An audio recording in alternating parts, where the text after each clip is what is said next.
Welcome to Academic Gain Tutorials. In this video, we will discuss about the difference between stable dividend policy and residual dividend policy. Number 1. Stable dividend policy means a company pays a consistent dividend regularly, whereas residual dividend policy means a company pays dividends only after funding all acceptable investment opportunities. Number 2.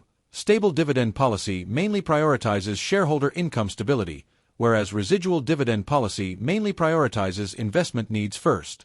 Number 3. Stable dividend policy is based on maintaining a target regular payout. On the other hand, residual dividend policy is based on leftover earnings or cash after capital budgeting. Number 4. Stable dividend policy creates a smooth and predictable dividend pattern, whereas residual dividend policy creates an irregular and variable dividend pattern. Number 5. Stable dividend policy reacts slowly to earnings changes, whereas residual dividend policy changes quickly with profits and project requirements. Number 6. Stable dividend policy is less directly tied to the company's investment pipeline. On the other hand, residual dividend policy is tightly linked to available investment opportunities.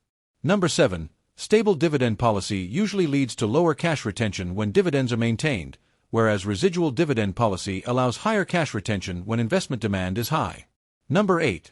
Stable dividend policy appeals more to income-focused investors, whereas residual dividend policy suits investors who can accept payout variability.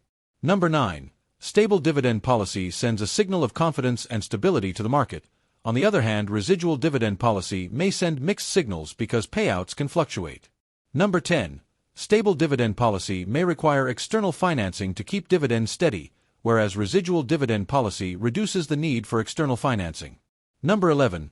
Stable dividend policy is more suitable for mature and stable firms, whereas residual dividend policy is more common for growth-oriented or capital-intensive firms. Number 12. Under stable dividend policy, firms try hard to avoid dividend cuts, whereas under residual dividend policy cuts or even zero payouts are more common. Number 13. Stable dividend policy often follows a target payout ratio over time. On the other hand, residual dividend policy does not follow a fixed payout ratio. Number 14. Stable dividend policy supports predictable income planning for shareholders, whereas residual dividend policy can produce uncertain cash income for shareholders. Number 15. Stable dividend policy aims to maintain dividend continuity and investor confidence, whereas residual dividend policy aims to maximize firm value by funding positive investment projects first.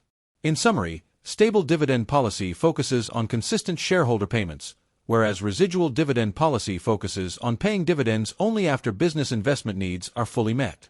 If this lecture was helpful, give it a thumbs up and subscribe to the channel. Thank you.